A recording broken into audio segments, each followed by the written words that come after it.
विशाल पर्वतीय वन के प्रवेश द्वार पर मीरा 20 वर्ष की एक युवती रुकती है। उसका भाव डर और जिज्ञासा का मिश्रण है। वह हिचकिचाती है। उसका हाथ एक छोटे से बैग को पकड़े हुए है, जैसे कि उसमें उसकी हिम्मत की कुंजी हो। ऊंचे पेड़ उसके सामने मंडराते हैं। उनकी छाया दिन की रोशनी में भूत की तरह नाचती है। एक गहरी सांस उसके संकल्प को मजबूत करती है।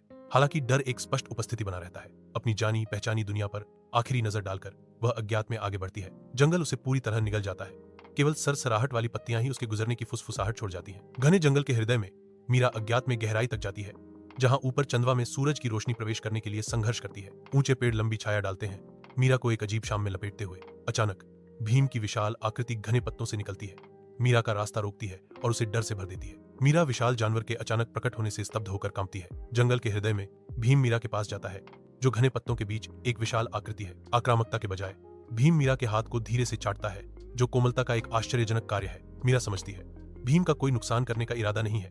उसकी आंखों में शांतिपूर्ण इरादा झलकता है। उनके बीच एक अजीब बंधन खिलता है, जंगली के बीच दोस्ती का एक मौन वादा। घने आवरण के नीचे मीरा और भीम गहरे जंगल के आलिंगन में प्रवेश करते हैं, जहां हर प्राचीन पेड़ के पीछे रहस्य छिपा होता है। वन अपनी दोहरी प्रकृति का अनावरण करता है। अद्भुत दृश्य मोहित करते हैं, फिर भी छिपे हुए खतरे हर गूंजते कदम से उनके संकल्प की परीक्षा लेते हैं। एक मौन बदलाव होता है, क्योंकि मीरा की रक्षात्मक निगाह नरम हो जाती है और जंगल के दिल में विश्वास खिलना शुरू हो जाता है। भीम का सुरक्षात्मक रुख बढ़ता है, मीरा को अदृश्य खतरों से बचाते हुए। जैसे जैसे वे जंगल के अज्ञात आलिंगन में गहराई तक जाते हैं, मीरा और भीम अचानक रुक जाते हैं। आग की लपटों में डूबे एक विशाल पथ का सामना करते हुए तीव्र गर्मी हवा को विकृत करती है, जो एक अभेद्य दृश्य अवरोध का निर्माण करती है। ज्वालाएं मरोड़ती और चटकती हैं। एक बेकाबू इकाई उन्हें आगे बढ़ने की चुनौती देती है। हारी हुई मीरा कहती है, हम आगे नहीं जा सकते, आग हमारा रास्ता रोक रही है। भीम अचल खड़ा है। आग उसकी आंखों में प्रतिबिंबित हो रही है। उसका भाव स्पष्ट है। जंगल में गहराई में एक अदृश्य खतरा उभरता है, क्योंकि एक जानवर मीरा पर पीछे से झपटता है। भीम बिजली की तरह तेज प्रतिक्रिया के साथ हमले को विफल कर देता है।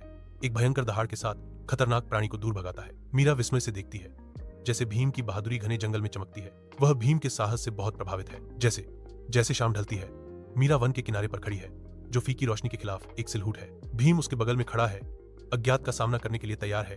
उसकी निष्ठा अटूट है। मीरा की नजरें भीम को देखते ही नरम पड़ जाती हैं, जो उसकी तत्परता की मूक स्वीकृति है। उनके बीच एक शांत समझ का क्षण गुजरता है, जो अनकहे शब्दों से भरा होता है। अपने बंधन के बावजूद मीरा जानती है कि उसका रास्ता घर वापस जाता है, एक एकाकी यात्रा जो उसे करनी चाहिए। रात के आवरण में मीरा अपने घर लौटती है, एक आश्रय। वह खिड़की के पास रुकती है। उसकी निगाहें अंधेरे जंगल की ओर खिंची चली जाती हैं, विचारों में खोई हुई। मीरा के चेहरे पर एक उदास भाव आता है, क्योंकि भीम की यादें उसके दिमाग में छा जाती हैं। खुशी और लालसा का एक कड़वा मीठा सिम्फनी। वह जानती है कि वह उस शानदार प्राणी और उनके साझा रोमांचक सफर को कभी नहीं भूलेगी। शांत एकांत में वह समझती है कि साहसिक कार्य में बने बंधन अटूट रहते हैं, जो असाधारण का प्रमाण है।